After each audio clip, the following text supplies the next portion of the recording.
je ne veux rien manquer. Et c'est la volonté de Dieu. C'est la volonté de Dieu de parler à ses enfants. Et le Saint-Esprit mettait sur mon cœur l'histoire que vous connaissez tous des vierges sages et des vierges folles. Et les vierges sages, ce sont celles qui font des réserves d'huile. Et j'oserais dire que c'est celles qui font des réserves de révélation venant de Dieu. Parce que dans ces temps-ci, ça va être nécessaire. Pourquoi elles ont des lampes? Pourquoi elles ont des lampes à huile? Parce que c'est dans la nuit et qu'elles doivent avancer, qu'elles doivent aller à la rencontre de Christ, à la rencontre de l'époux. Mais il n'y a que les vierges sages qui auront fait le plein d'huile qui arrivent jusqu'au bout. Et Dieu nous demande d'être cette épouse-là, cette épouse qui est sage et qui va chercher la voix de Dieu, la révélation de Dieu et a en réserve les paroles, les révélations que Dieu veut faire afin qu'elle puisse avancer jusqu'au bout. Et il y a vraiment, en ce moment, il y a la volonté de Dieu est qu'on ait une proche intimité. Et c'est vraiment, tout va ensemble, que ce soit la sanctification, la recherche de la face de Dieu. Toutes ces choses-là, c'est vraiment pour que nous soyons prêts. Et c'est important pour que nous puissions arriver au but que Dieu a prévu pour cette Église. Et vous savez, au départ, dans l'histoire, apparemment, elles étaient 20 vierges. Et puis, il n'y en a eu plus que 10. Et déjà là, il y a une sélection qui se fait. Et sachez que si vous ne cherchez pas la révélation par le Saint-Esprit, vous ne serez pas dans le lot. Vous ne serez pas reçus si vous n'avez pas l'huile. Vous ne serez pas reçus si vous n'avez pas les révélations. Et vraiment, Dieu a en réserve tellement de choses pour ses enfants. Et je voudrais vous dire, parce que je partageais ça avant de commencer avec Christian, on peut considérer avec nos yeux humains ce que nous sommes, l'Église que nous sommes, le peu que nous sommes. Mais ce n'est pas comme ça que Dieu voit. Et je voudrais vous dire, ce n'est pas parce que nous sommes un reste que nous sommes négligés par Dieu. Et j'ai envie de vous dire bien au contraire. Quand il vous reste une poignée de gens qui vous sont fidèles, c'est cela que vous portez sur votre cœur. C'est cela que vous affectionnez, c'est cela que vous protégez. Eh bien, Dieu fait la même chose avec son reste. Dieu fait la même chose, et pas que dans cette église. Il y a plein de petits restes partout. Et Dieu prend soin. Alors, ce n'est pas parce que vous avez une multitude de gens que c'est plus important pour Dieu. Non. Il tient dans le creux de sa main le reste. Et il va donner tout ce qu'il faut. Je suis, depuis déjà un bon moment, vraiment touchée par la façon dont Dieu considère son reste, de l'importance. Et déjà, il nous a parlé au travers de plusieurs enseignements que c'était des choses qui étaient parfois nécessaires de créer un reste, une situation de reste. Vous pouvez voir même dans certaines périodes où dans la Bible, dans l'Ancien Testament, où il y avait des guerres. Et Dieu disait, ouais, voilà, là, ce groupe-là, même s'ils sont des milliers, je vais trier pour que vous ayez la victoire. Je vais trier d'une façon ou d'une autre. On a vu au travers des passages bibliques bien des situations, que ce soit la façon dont ils vont boire, je prendrai que cela. Et parfois, c'est réduit à tellement peu. On se dit, oh, ils étaient des milliers et ils prennent une centaine, quelques centaines. Eh bien, oui. Parce que ce sont des gens qui sont intègres, des gens qui se seront sanctifiés, des gens qui espèrent dans les voies de Dieu, des gens qui pensent avec le Saint-Esprit, des gens qui vont avec la révélation de Dieu. Et c'est cela qui entraîne à la victoire. C'est ceux-là qui amènent à la victoire, parce qu'ils sont pleinement accompagnés.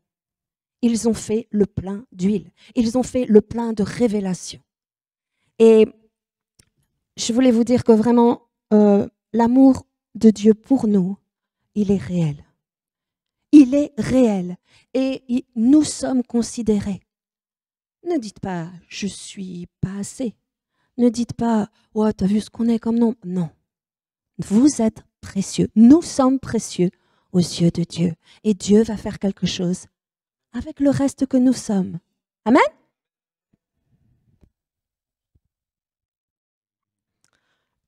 J'aime quand l'Esprit Saint nous parle dans ce qu'on prépare. Et je suis désolée, mais enfin non, je suis pas désolée, je suis très contente en fait. Depuis le début, tout ce que nous chantons, bien, le Saint-Esprit me parle. Le Saint-Esprit met en fluo certaines phrases. Et je vais vous dire ce que je vois en fluo, au fluo du Saint-Esprit. Nous avons soif de ton réveil, ô Esprit Saint, viens sur notre pays. Alors ce matin, en me préparant, moi j'écoute la louange dans plein de langues. Et je comprends un petit peu l'anglais. Et j'ai écouté ce matin God of Revival, ce qui veut dire Dieu du réveil. Et ça me faisait du bien. Ça me faisait du bien tout ce qui était dit. Et je sentais que déjà l'Esprit Saint était en train de vraiment toucher mon cœur. Et le Saint-Esprit m'a dit que vous avez eu raison de rêver. Vous avez eu raison de rêver les rêves de Dieu, les espérances de Dieu. Et par rapport au réveil, justement, j'ai envie de vous secouer. N'abandonnez pas la vision. N'abandonnez pas l'espérance de Dieu par rapport à un réveil. Et Dieu m'a dit ensuite, ceux qui auront saisi mon espérance, saisi mon rêve et qui l'auront gardé, c'est maintenant le temps de l'exaucement. C'est maintenant le temps de l'accomplissement. Et vous savez, il y a une catégorie de personnes qui ont été informées de l'espérance de Dieu, qui ont entendu le rêve de Dieu, ce que Dieu voulait. Et ils ont dit, oh, non, faut pas exagérer. Non, oui, peut-être eux, là-bas, parce qu'ils sont plus loin que nous. Peut-être pour celui-là, ok, mais non, pas pour nous. Et là, c'est une vierge folle. Parce que vous savez, la sagesse des hommes, eh bien, c'est une folie pour Dieu. Mais la folie de Dieu est bien plus sage que la sagesse des hommes. Et si le Saint-Esprit a mis dans votre cœur sa folie, un rêve que humainement, dire c'est pas possible, mais que vous l'avez saisi et dire ok, moi je m'attache à ça, ça paraît fou, mais j'aime bien, ça me secoue, ça va me donner d'espérer, ça va me donner de continuer envers et contre tout. Et j'ai envie de vous dire, Michel a ça. C'est un fou de Dieu. Et il a encore un espoir. C'est vrai que les choses tombent sur lui, mais il n'abandonne pas le projet. Il n'abandonne pas la vision. Et quel est le projet que Dieu a mis sur votre cœur?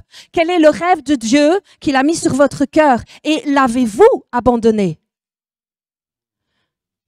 Moi, je plains ceux qui l'ont abandonné. Je les plains. Mais par contre, je vais encourager ceux qui l'ont gardé. On l'a parfois gardé secret. On n'a pas osé en parler. Mais je me réjouis. Je me réjouis parce que c'est le temps de l'exaucement. Et ne négligez pas les petits débuts. Vous savez, il y a des temps qui paraissent très sombres, très noirs. Mais c'est là qu'une petite lumière se voit. Et prenez confiance, parce que Dieu n'abandonne pas ses enfants. Et osez rêver les rêves de Dieu, les espérances de Dieu. Moi, je suis tellement contente qu'il m'ait donné ça, parce que ça me semble... on me disait, ouais, c'est démesuré. Ouais, je dis, mais j'ai un Dieu de la démesure. Vous savez, on a mis des décrets sur ma vie et on a imprimé et on a cacheté en rouge. C'est impossible. Et Dieu a fait l'impossible. J'aime bien. Les hommes disent, c'est impossible. OK, c'est maintenant le temps où Dieu peut se révéler. Amen.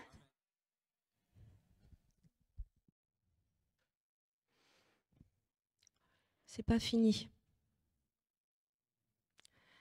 Saint-Esprit me dit, ce n'est pas fini. Amen. Il y a encore beaucoup à faire.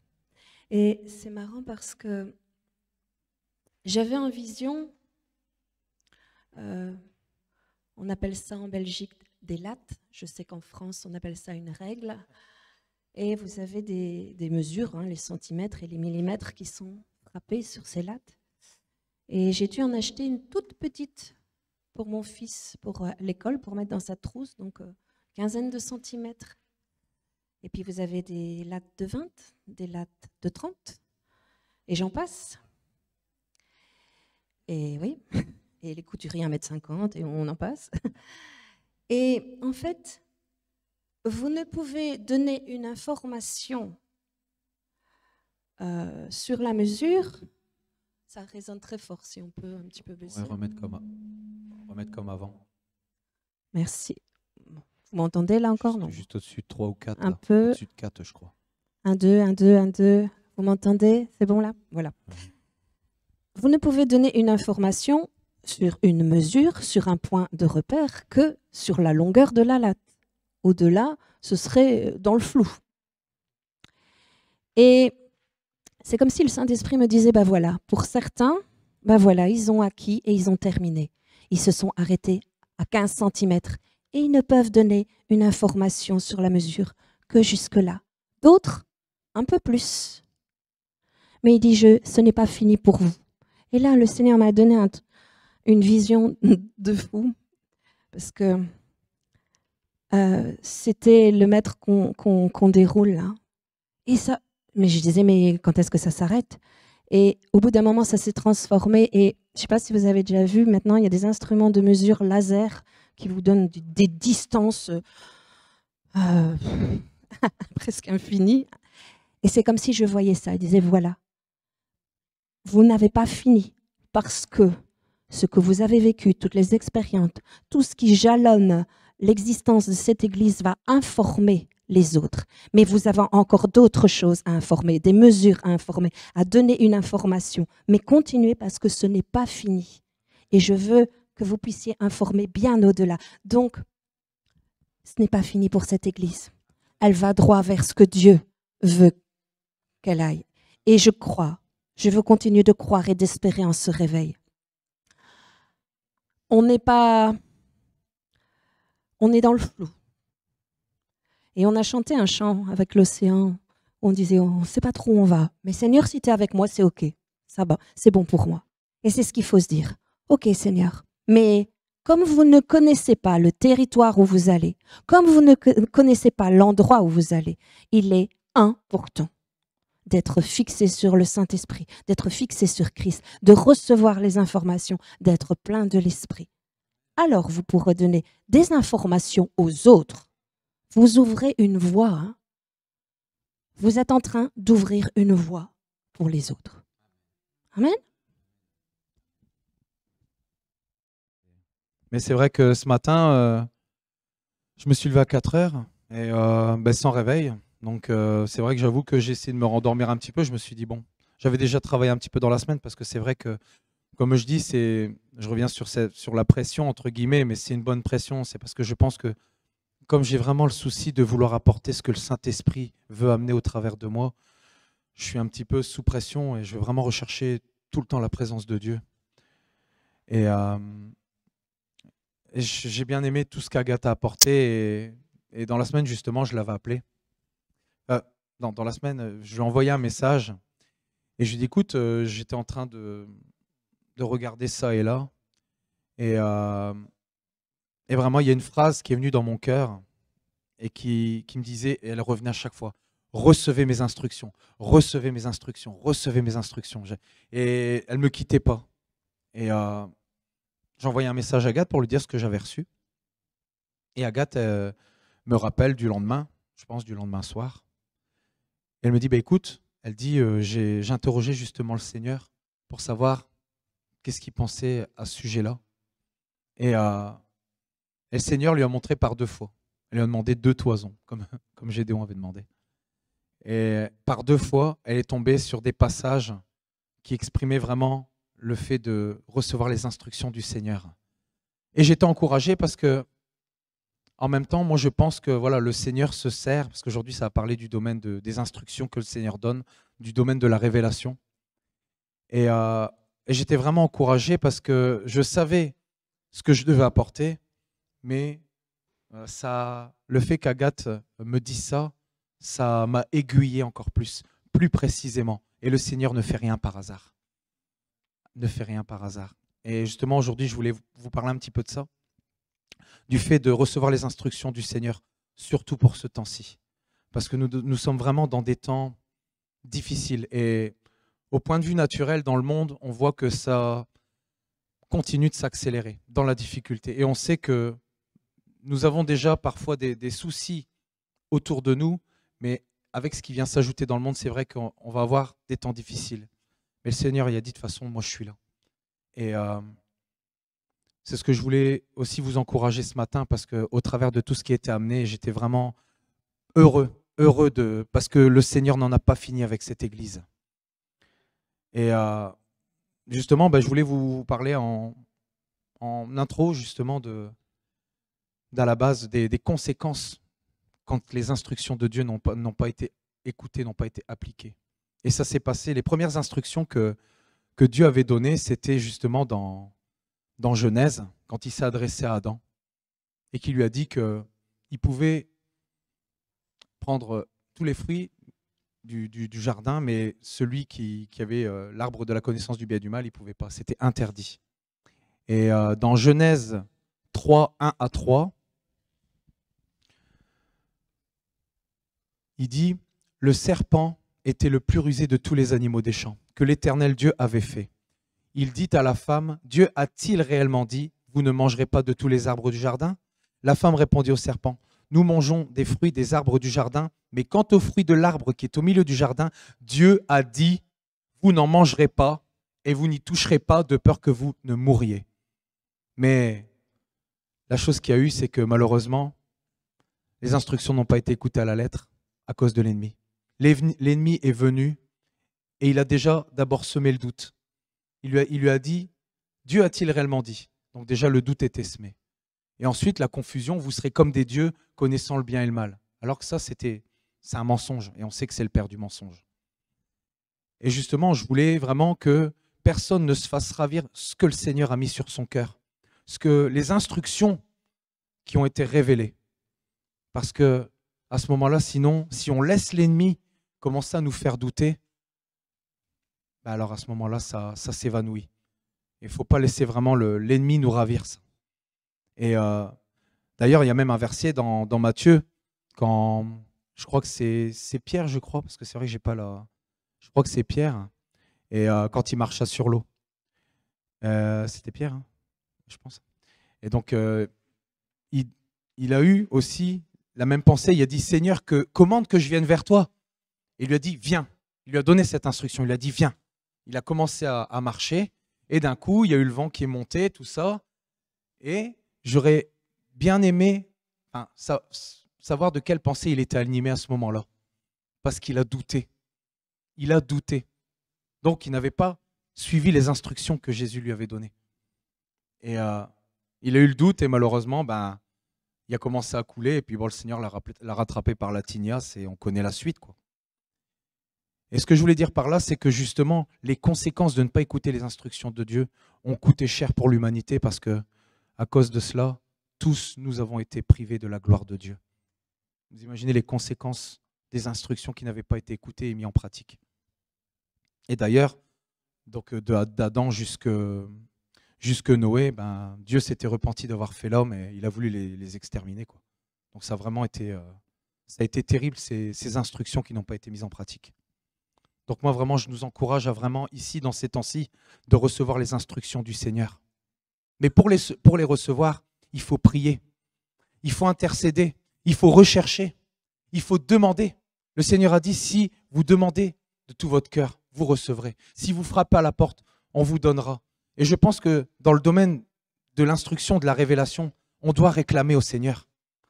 On doit réclamer au Seigneur. Et parce qu'on est dans des temps difficiles où vraiment, on n'a pas le choix. On doit dépendre entièrement du Seigneur. On ne peut plus se fier autour de nous, on peut plus, mais on peut encore être cette lumière qui jaillit au milieu de ceux qui doivent encore venir. Et c'est ce qu'Agathe disait tantôt, on a besoin d'avoir des gens qui reçoivent des révélations, parce que c'est comme ça, je pense, qu'on va toucher des âmes, des paroles de sagesse, des paroles de connaissance qui vont venir. Et les gens, je pense, vont être touchés dans leur cœur. Et vraiment, je trouve ça extraordinaire, parce qu'on a vraiment un Dieu extraordinaire. Et pareil, j'ai pas la référence et tout, mais on se souvient de cet homme, on se souvient de ce que le Seigneur a dit quand il a dit que celui qui entendait et qui mettait en pratique était semblable à un homme qui avait fondé sa maison sur le roc. Et on parle de celui aussi qui n'a pas écouté et qui n'a pas mis en pratique, que sa maison, elle était fondée sur le sable et que quand les torrents, la tempête est venue, tout a été emporté. Donc c'est pour ça qu'il faut rechercher la présence de Dieu, parce que Dieu va se révéler à chacun d'entre nous. Agathe l'a dit tout à l'heure, nous sommes considérés. Et ce n'est pas parce que parfois on dit on n'est pas là, dans le sens, dans le ministère, on ne voit pas encore notre place, tout ça, que le Seigneur ne veut pas se révéler à nous. Parce que c'est comme ça qu'on va connaître notre vocation. C'est comme ça qu'on va savoir dans les dons dans lesquels les dons exercés dans lesquels ils nous ont été impartis par le Seigneur. Et je voulais vous parler justement des deux types d'instructions qu'il y a. Et il y a tout d'abord la parole qui est logos, la parole écrite. Et c'est vrai que dans 2 Timothée 3, 16, 17, il nous est dit que toute écriture est inspirée de Dieu et utile pour enseigner, pour convaincre, pour corriger, pour instruire dans la justice, afin que l'homme de Dieu soit accompli et propre à toute bonne œuvre. Elle nous sert tous les jours de notre vie, c'est notre guide, comment je peux dire ça? C'est le mode d'emploi pour vivre la vraie vie de l'esprit.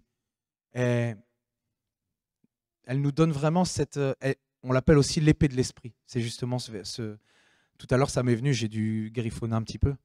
Et on a vraiment cette épée de l'esprit, cette arme, vraiment, ces armes offensives et défensives de la parole, qui nous permettent vraiment de sortir des situations, de proclamer la parole de Dieu, la parole logos. Nous devons la proclamer, parce que les promesses de Dieu sont immuables, elles sont éternelles. Et je me souviendrai toujours Michel qui avait proclamé sur Agathe et Jean-Louis, voilà, Dieu a dit que que la femme serait féconde, assujettissait la terre et remplissait la terre.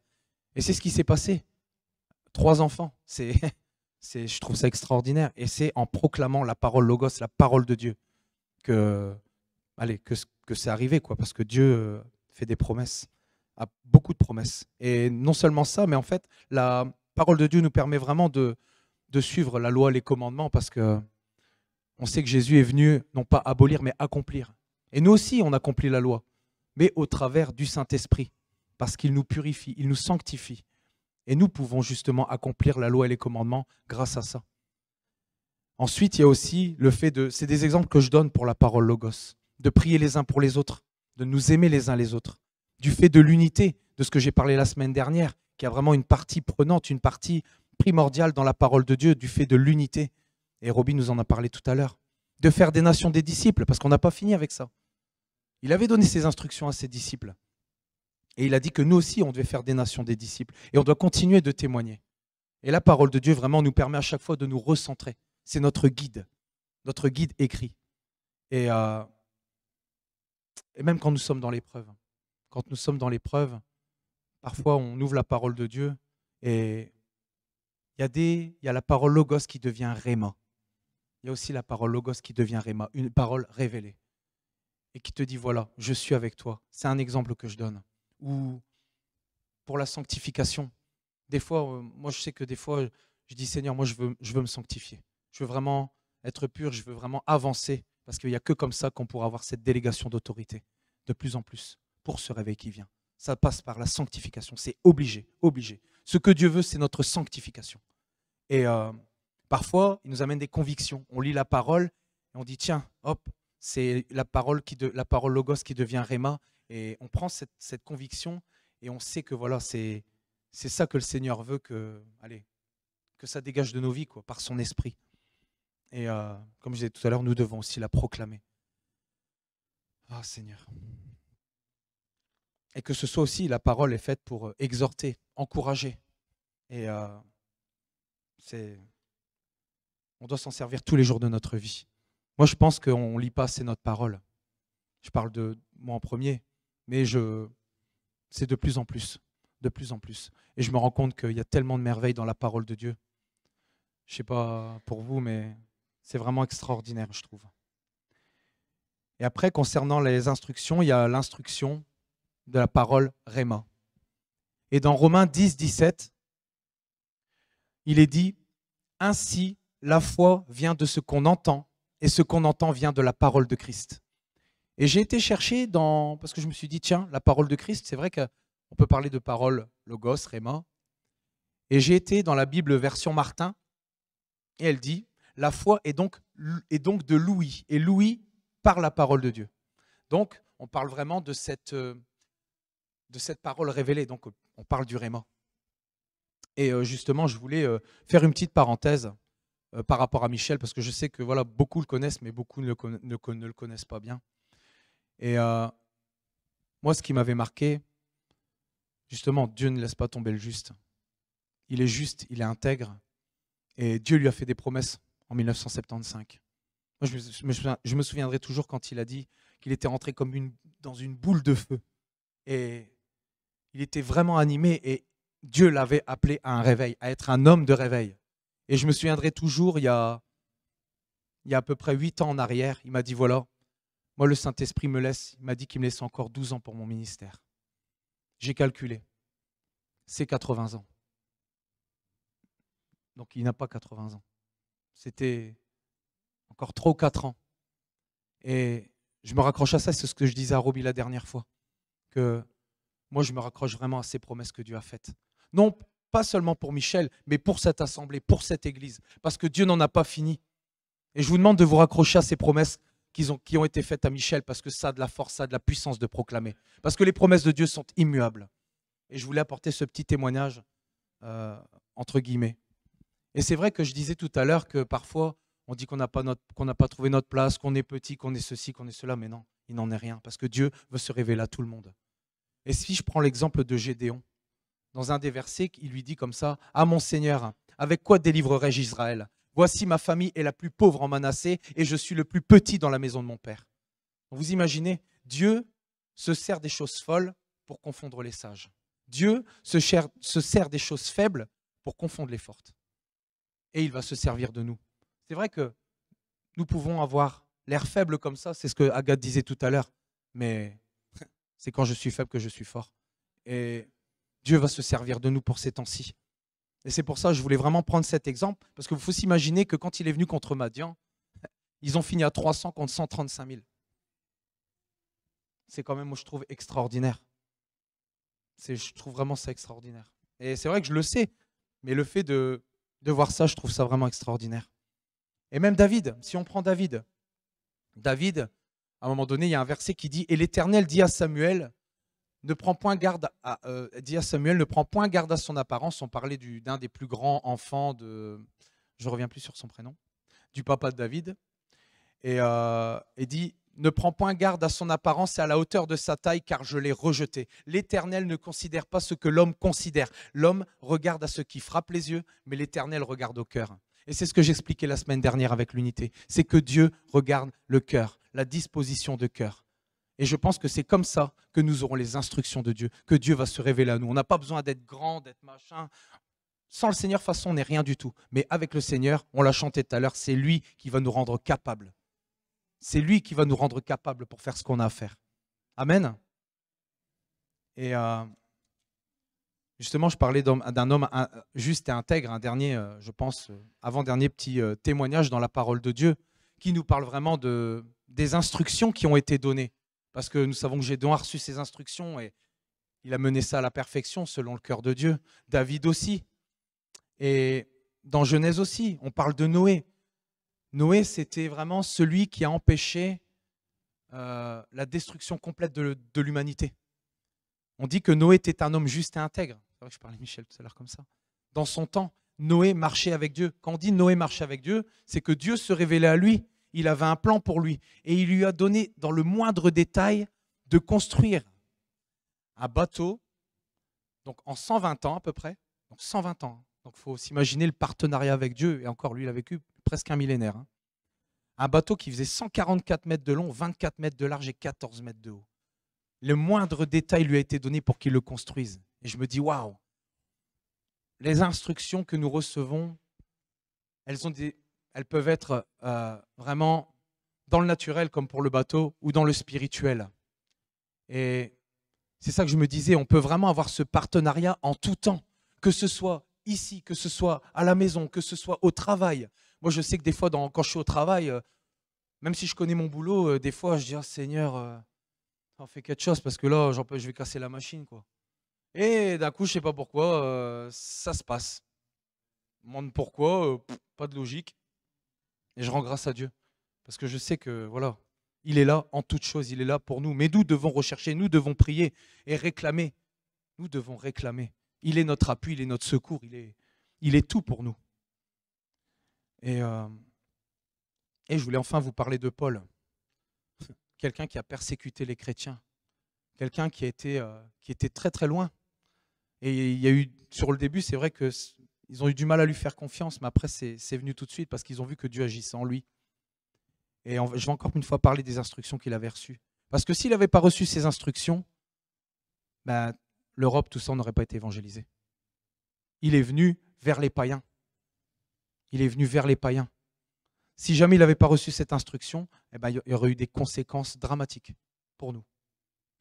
Et il dit, en passant par les villes, il recommandait aux frères d'observer les décisions des apôtres et des anciens de Jérusalem. Les églises se fortifiaient dans la foi et augmentaient en nombre de jour en jour.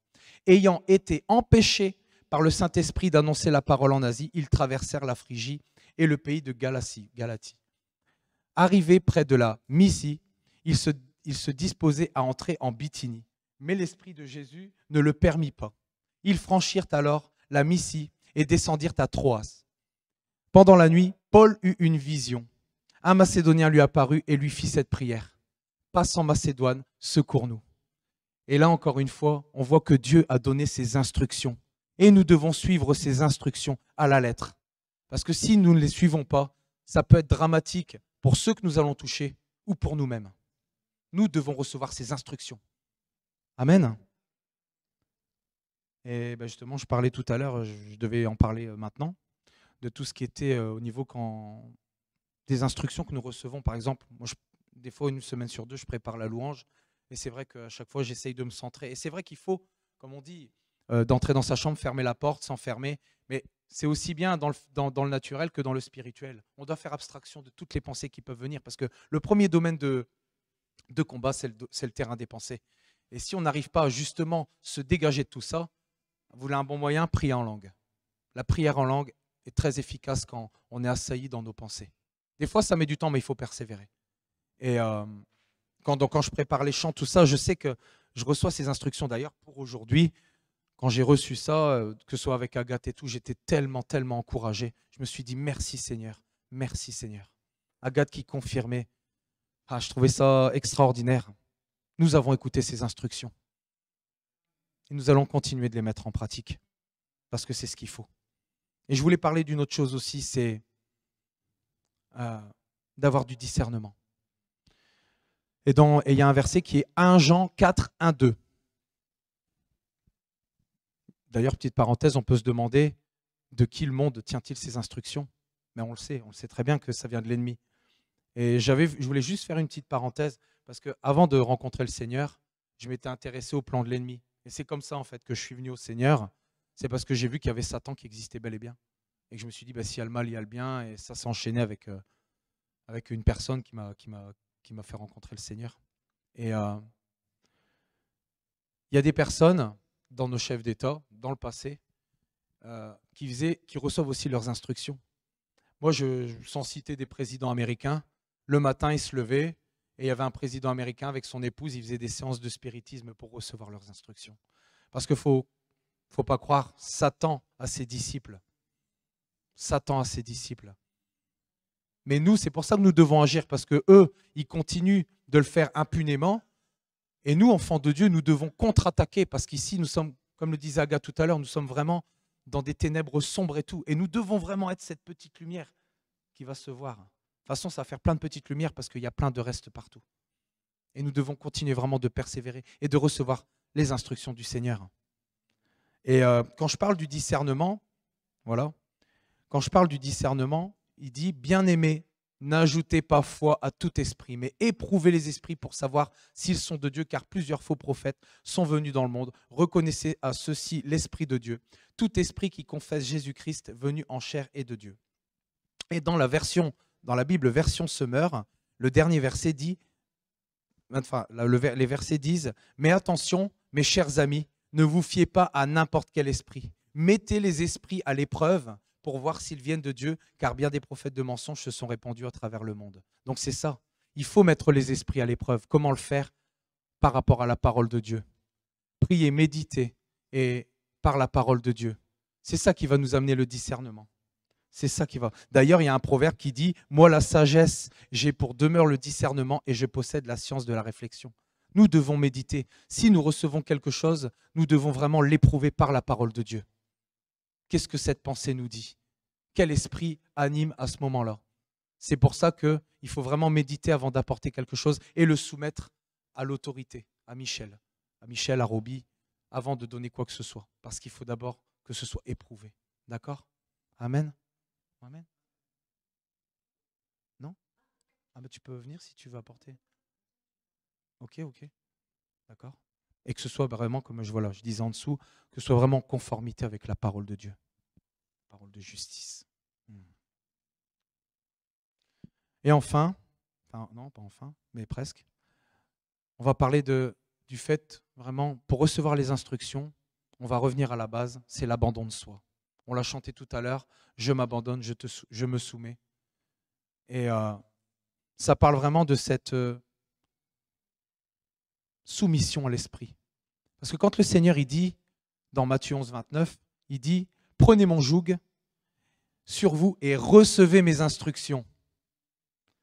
Car je suis doux et humble de cœur et vous trouverez du repos pour vos âmes. On sait que le joug, en fait, j'ai regardé un petit peu parce que je ne sais pas ce que c'était exactement, que c'était cette pièce de bois qui était pour atteler les bœufs, les bêtes de trait. Et en fait, quand le Seigneur dit prenez mon joug, c'est dépendez de moi. Je comprends Paul quand il dit je suis esclave de Christ, je suis prisonnier dans le Seigneur, parce que ça parle de ça. Prenez mon joug. C'est être esclave de Christ, esclave de sa justice, dépendant de lui, sous sa domination.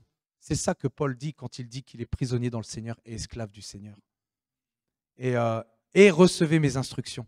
C'est en nous abandonnant, en dépendant du Seigneur, que nous pouvons recevoir ces instructions.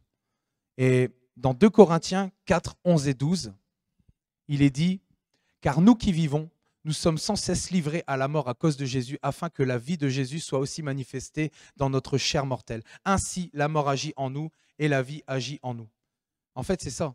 Parce que j'avais ce verset qui est venu à mon cœur. Et pareil, ça m'a chamboulé ce matin. J'étais tellement...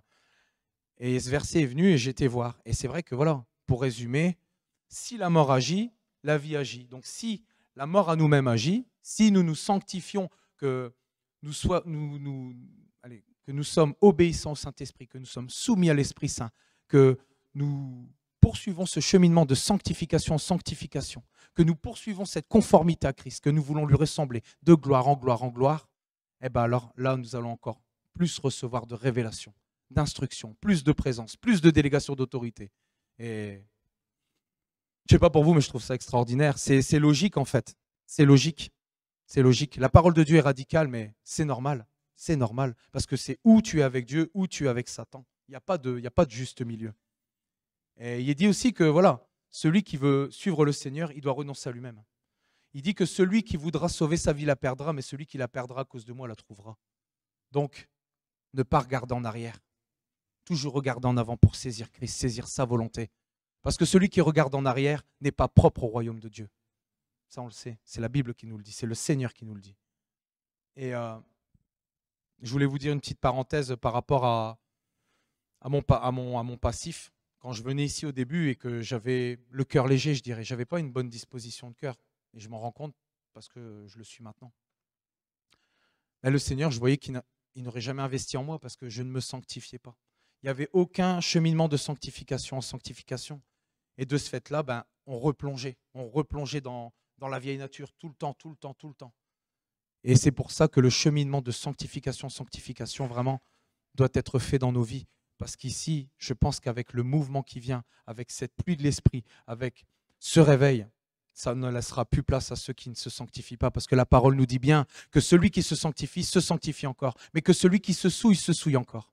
Donc vraiment, je vous encourage vraiment à continuer ce cheminement pour recevoir ces instructions. Parce qu'il va plus facilement se révéler à nos cœurs.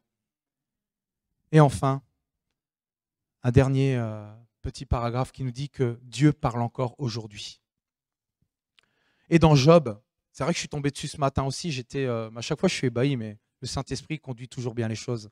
Dans Job, il dit, Job 33, 14 à 16. Job 33, 14 à 16. Il dit, Dieu parle cependant tantôt d'une manière, tantôt d'une autre, et l'on n'y prend point garde. Il parle par des songes, par des visions nocturnes, quand les hommes sont livrés à un profond sommeil, quand ils sont endormis sur leur couche, alors il leur donne des avertissements et met le sceau à ses instructions. Je suis tombé dessus ce matin, pour moi c'était extraordinaire. C'était comme si j'avais découvert un trésor, une perle, quoi. Le Seigneur, il a raison, il a raison le Seigneur. Ah ouais. J'étais émerveillé quand je l'ai vu. J'ai commencé à lire le verset. Et quand je suis tombé en rapport avec vraiment qui met le sceau à ses instructions, j'ai dit waouh Seigneur. Et selon la Bible version Semeur, pour dire un petit peu la fin, parce que le sceau a ses instructions, alors il se révèle à l'oreille des hommes, scellant les instructions dont il les avertit. Donc ça veut dire que quand il se révèle à nous, il vaut mieux obéir. Parce que ces instructions sont scellées. Si on n'obéit pas, c'est une omission. J'en parlais encore la semaine dernière. Nous devons obéir à tout ce que Dieu veut nous dire. Mais il faut qu'on soit avec une conscience pure. Il nous a libérés à la croix. Il nous a permis vraiment d'avoir le Saint-Esprit et nous devons vraiment exploiter à fond le domaine de la révélation. Elle est vitale pour ces temps-ci, pour le corps, pour nous. Elle est vitale pour les gens du dehors. Et c'est ça que je voulais vous apporter parce que Dieu se révèle tantôt d'une manière, tantôt d'une autre. Et je pense qu'au travers d'Agathe, quand elle m'a révélé, entre guillemets, par le Seigneur, l'aiguillage, j'ai trouvé ça extraordinaire parce que Dieu se révèle tantôt d'une manière, tantôt d'une autre. Dieu peut se servir d'un païen. Regardez justement Gédéon. Dieu s'est servi d'un soldat. Il s'est servi d'un soldat pour lui dire que, en fait, Gédéon et son armée, ils allaient mettre en pièces leur armée, en fait, en gros. Et il s'est servi pas d'un païen, il n'y avait pas de païen, mais il s'est servi d'un homme du camp ennemi pour se révéler et dire qu'il avait fait un songe. Dieu avait donné un songe à l'ennemi qui lui a dit justement qu'ils allaient avoir la victoire. Et ça, c'est souvent des clins d'œil de Dieu, des toisons, pour renforcer la foi et dire oui, Seigneur. Et là, ils ont foncé. Et c'est pour nous aussi ça, parce que nous sommes le reste. Nous sommes ces 300. Et nous aussi, nous devons recevoir ces révélations qui viennent tantôt d'une manière, tantôt d'une autre. Ce qu'il y a, c'est qu'il faut être attentif. Il faut être attentif à l'écoute du Saint-Esprit. Amen. Amen. Voilà, c'est ce que je voulais vous apporter aujourd'hui et j'espère que voilà, ça va bien vous encourager.